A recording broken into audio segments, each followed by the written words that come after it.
அது மட்டும் இல்லாம கடையை தான் பேருக்கு மாத்த சொல்லி மாயா ஒன்னும் கேட்கலையே. அவளை பத்தி உங்களுக்கு எதுவும் தெரியாது அண்ணி.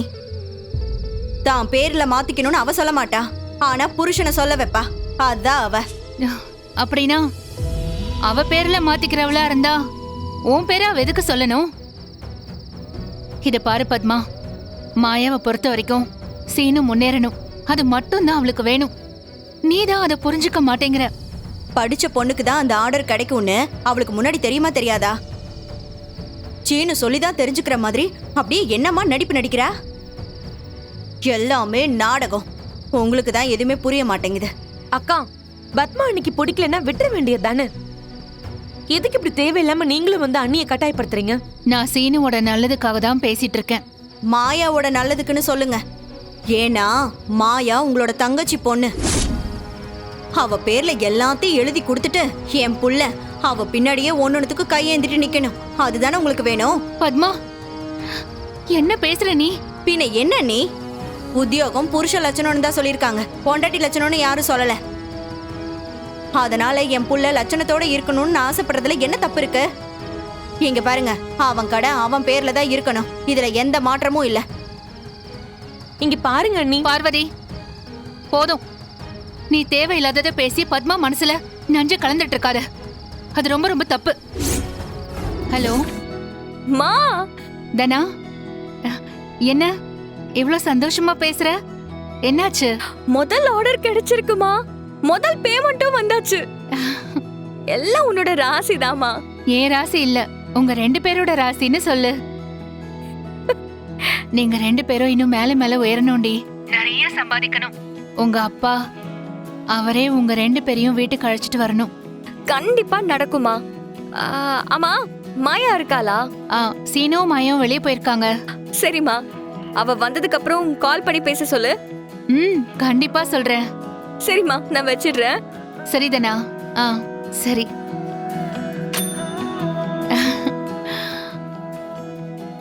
பேக் பண்ணியாச்சா? பேக் பண்ணிட்டேன். டெலிவரி பாய் வந்தோடனே கொடுத்து விட்ற வேண்டியதான். சரி. ஏய், அடுத்த ஆர்டர் வந்துருச்சு. சரி சரி. ஏய், வரிசை ஆர்டர். என்னப்பா? போஸ்ட் வந்திருக்குமா? அப்படியா, குடு. மாயாங்கிற பேருக்கு ரிஜிஸ்டர்டு தபால் வந்திருக்கு. கையெழுத்து போட்டு தான் வாங்கணும். இருக்காங்களா? ஜானகி, அங்க மாயா இருந்தா கூப்பிடு, அவளுக்கு லெட்டர் வந்திருக்கு. அத்தை, மாயாவும் சீனுவும் வெளியே போயிருக்காங்களே அத்தை. அப்படியா? ஆனா அவங்க வர நேரம் தான். அது வந்து ஜானகி, ஏதோ கவர்மெண்ட்ல இருந்து லெட்டர் வந்திருக்கான். அவ கையெழுத்து போட்டாதான் கொடுப்பாரா. என்ன நீ, என்ன லெட்டர் வந்திருக்கு? ஏதோ கவர்மெண்ட் ஆர்டர் மாதிரி இருக்குமா? சரி சரி, என்கிட்ட கொடு. நான் அவளோட மாமியார் தான். அக்கா, அப்படிலாம் கொடுக்க மாட்டாங்கக்கா. யார் பேர்ல இருக்கோ அவங்க தான் கையெழுத்து போடணும். மாயா தான் இதை வாங்கணும். தம்பி, இது ரகுராம் ஐயா வீடுதான். உங்களுக்கு எந்த பயமும் வேண்டாம். மாயா எங்க பொண்ணுதான். அவ வெளியே போயிருக்கா, வந்துருவா. நீங்க கொடுங்களேன். சரிங்கம்மா, அப்ப அவங்களே கையெழுத்து போட சொல்லுங்க. நல்லதுங்க. இங்க ஒரு கையெழுத்து போடுங்க.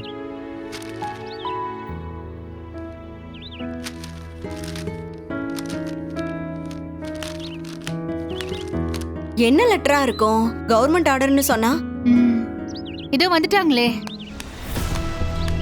மாயா, உன் பேருக்கு ஏதோ கவர்மெண்ட் ஆர்டர் வந்திருக்கு. என்னன்னு பாரு. கொடுங்க அத்தை.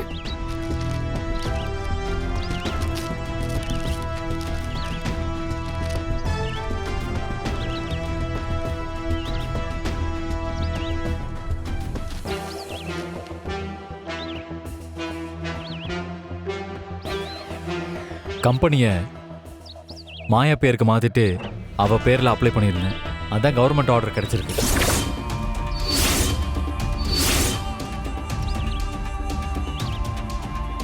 நான் அவ்ளோ சொல்லியும் நீ இவ பேர்ல கடை எழுதி கொடுத்துட்டல. அப்போ என் சொல்லுக்கு என்னடா மரியாதை இருக்கு? அம்மா, என்னால உனக்கு புரிய வைக்க முடியலம்மா. அது எவ்வளவு பெரிய ஆர்டர், அது எதுக்கு இழக்கணும்? அதனாலதான். இங்க பாரு, இந்த கடையில இருந்து வர வருமானமே போதும் நான் தான் சொன்னேன்ல. ஃபாரின்ல என் அப்பா சம்பாரிச்சு வச்சிருக்கிற சொத்துக்கு நான் யாரையும் ஏமாத்த வேண்டிய தேவையே இல்ல. அப்படின்னா அமெரிக்காவே ஓடுடி. இங்க இருந்துட்டு எதுக்கு எல்லார் உயிரையும் வாங்கிட்டு இருக்க? நான் எதுக்கத்த ஓடணும்? இது என் புருஷன் வீடு. என் சீனுக்கு தெரியும் என்ன பத்தி. இப்படி சொல்லி சொல்லி தானே அவனை மழுமட்டையா ஆக்கி வச்சிருக்க. ஐயோ மாயா, சொல்லு மாயா, தண்ணி வேணுமா, காபி வேணுமா? கேக்குற வேலைக்கார மாதிரி தானே உன் பின்னாடி சுத்தி சுத்தி வந்துட்டு இருக்கான். அத்தை, என்ன பார்த்து என்ன வேணாலும் சொல்லுங்க, இவரை பத்தி தப்பா பேசாதீங்க. ஏய், அவன் என் புள்ளடி, அவனை நான் எப்படி வேணாலும் பேசுவேன். முதல்ல நீ அடங்கு. அத்தை, ஏய், உனக்கு எவ்வளவு தைரியம் இருந்தா நீ என்னைய அதிகாரம் படுவ? உன்ன ஐயோ, மச்சான்,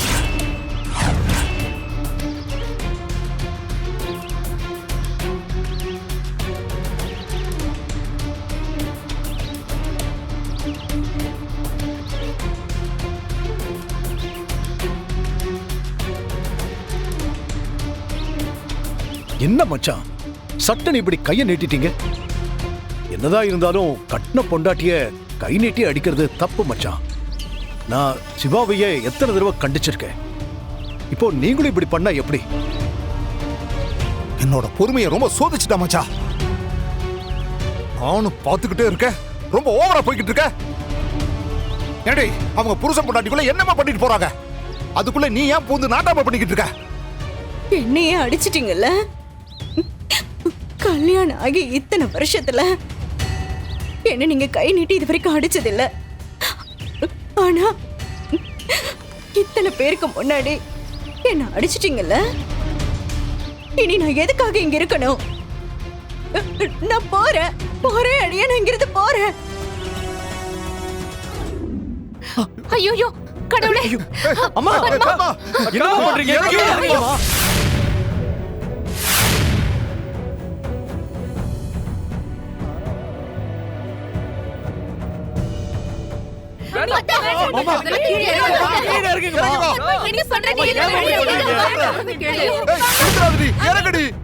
அந்த மாயக்காரி என் புள்ளையதான் என்கிட்ட இருந்து பிரிச்சுட்டான்னு பார்த்தா என் புருஷனையும் எனக்கு எதிராக திருப்பி விட்டுட்டால. ஐயோ ஐயோ, இல்ல, எனக்கு யாருமே வேணாம். நான் போறேன், ஒரே அடியா போறேன். ஏய் பத்மா, இறங்கி வாடி. இங்க பாரு, நான் உன்னை அடிச்சது தப்புதான், என்ன மன்னிச்சிரு பத்மா. இறங்கிடி, இறங்கு. அம்மா அம்மா அம்மா, தயவு செஞ்சு கீழே வாமா. அம்மா அம்மா, இறங்கி வாமா ப்ளீஸ்மா. ஐயோ, ஏதாவது பண்ணுங்களேன். அத்தை, நான் நீங்க நினைக்கிற மாதிரி இல்ல அத்தை. என்னை எப்போதான் புரிஞ்சுக்க போறீங்க? இறங்கி வாங்க அத்தை. ஏய், நான் வர மாட்டேன்டி. ஐயோ, என்னோட வார்த்தைக்கு மதிப்பில்லாத இந்த வீட்ல நான் எதுக்கு இருக்கணும்? ஐயோ பத்மா. அம்மா கீழே இறங்குமா ஃபர்ஸ்ட். அக்கா வேண்டாக்கா, சொல்றதை கேளுக்கா.